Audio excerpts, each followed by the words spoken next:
Welcome back. Let me give you a quick recap. So this is the objective which we are trying to achieve. We are exposing an Nginx service which talks to two ports Nginx, which will be done by Kubernetes. They will talk to the backend service, and backend will talk to the database. Backend is just exposing a couple of CRUD services will store, save, and retrieve some data in a RESTful manner. So in the previous video, we have seen how to bring up the database and how it was resilient to the failures, which means we crash a pod, and again the database has come and we were able to still query and we could see the data was not lost. Right, so now today in this tutorial, what we're gonna see is basically to run this backend service, which will be a Java service will pack in a Docker image and deploy into Kubernetes Minikube cluster we created last time. And this will be exposing a couple of endpoints, and we will see that working. And in the next video, I'll be covering how to use, how using Nginx to connect to that backend service. So let's get it started, guys. So from the previous, this is still running. I can see the first is service, the second is deployment, third is pods.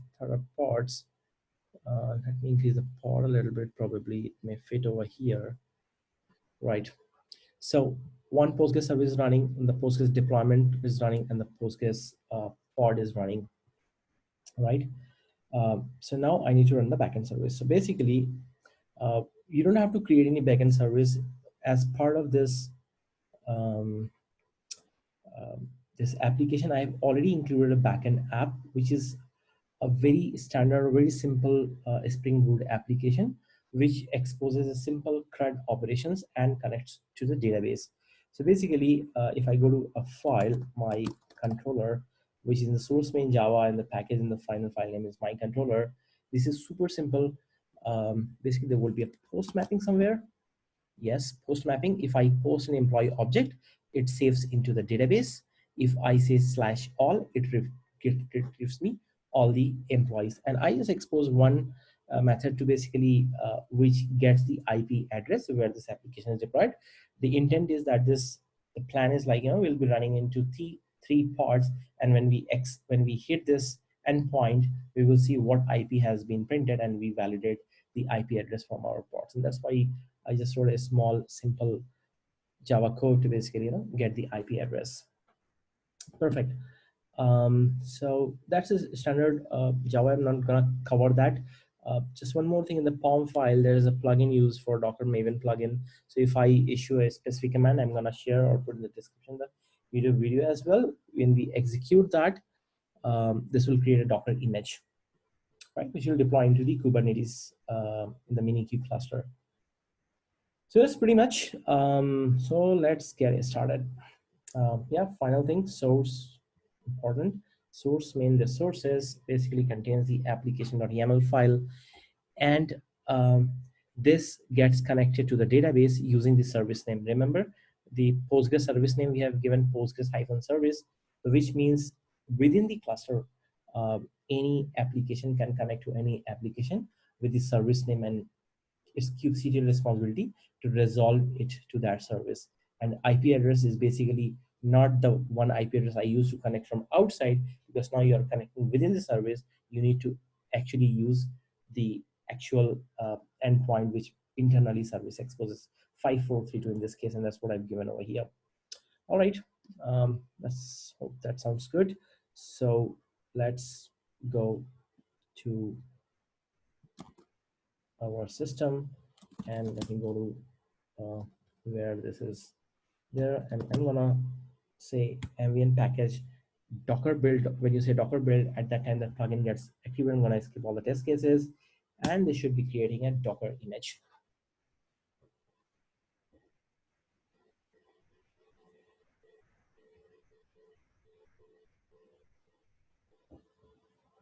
Okay, it's going to build an image with the name backend app1. So yes, that should have been created. Successfully tagged backend app1. So my image has been created. And once my image is created, now I can deploy my backend service. Let's quickly see the YAML file for the backend. So again, like database, I'm gonna use one deployment and expose it as a node port service. So let's quickly see the deployment. So kind is deployment, which means the deployment is basically on top of it, on top of your pods. Basically, um, it tells like how many you know how many replications should run, or basically the update strategy, rolling update strategy, like that. So I'm gonna run 3 uh, pods, and the pod template is given as below. How many containers? Right now I'm just in this area, I'm just gonna run only 1 container, whatever name you want to give, but give the image name, what image you have built over here, like backend app 1, right? And this exposes an 8080 port, and that's what you're going to connect with that.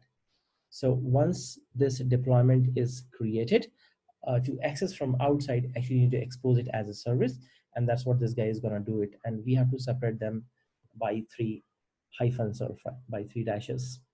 And using the selector match labels backend app 1, the service will understand that this is for which deployments. As I already discussed in the previous video, that Kubernetes heavily depends on these selectors to basically find the association. All right, so the only thing left is just issue a simple command, kubectl apply -f, and this should be running my 1 backend service, 1 deployment, and 3 pods.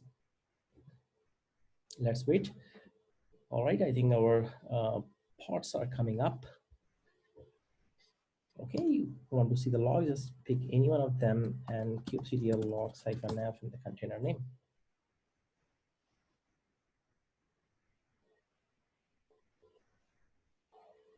All right, it looks like our app is working, and basically the 5, 7, and 8, these are the 3 IP address has been assigned to this.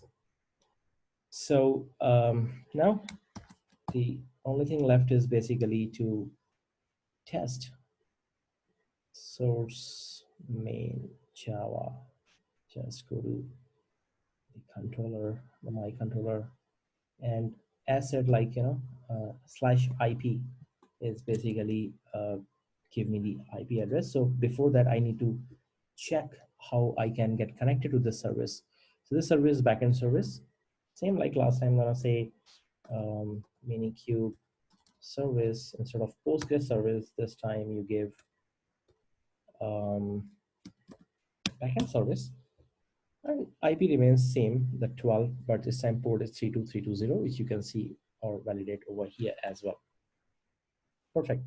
So I'm gonna say curl -x /ssx, and let me get ep : / basically the whole thing, right, and /IP.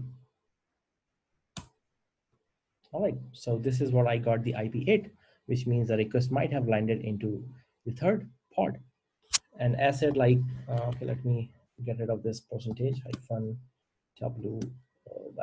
\n. I hope that should be fine. Yes, this time it lands to 7, it lands to 5, it lands to 5 again, 5 again, 7, 8. So basically we can see the request is going into all the pods. Okay, so this is normal thing, and let's quickly invoke the other URL. So as I said, like, I can post the employee object, which is nothing but ID and name. Let me try that. Curl hyphen, let me get rid of it, /ssx, since this time it should be a post call, and then instead of IP, just to be this URL -h, and type, it should be applications/json, and the data -d name C. Should be fine. Close this. I hope I'm not missing anything. Works. I hope so. ABC2 and ABC3. So I've saved 3 employees. By the way, this application comes with source main resources. So in the initialization, it executes this query, which you can see over here. Basically, if the table is not there, it just creates the employee table, and yeah, just keep it clean. All right, so now my data has been saved. The only thing I need to get is the all employees. So let's see how it works. So instead of post, I need to do like that, the get operation, and then we don't need an header. I just need /all, and I want to format the output. So jkq, perfect. So we can see whatever employee we have saved, we have retrieved it over here. So basically, it's not important the application. The important thing is like you're able to basically create this structure where you're able to run a database. You have created 3 pods and you have exposed it as a service, and you can make sure your CRUD command, and by the IP address, we have proved that the request is going in a round robin fashion into all these pods.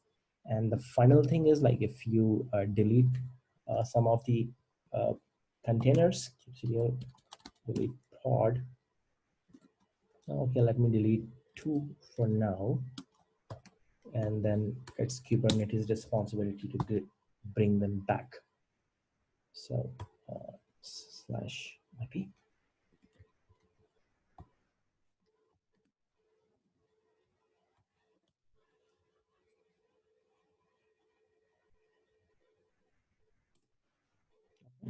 Maybe it is coming up. Yes. So it lands on IP 9 this time. 9, 9, 8, 8, 10. So basically now we have seen the 2 containers which we have deleted. The new pods have been created and they have acquired a different IP address. All right, see you in the next lecture. Thank you.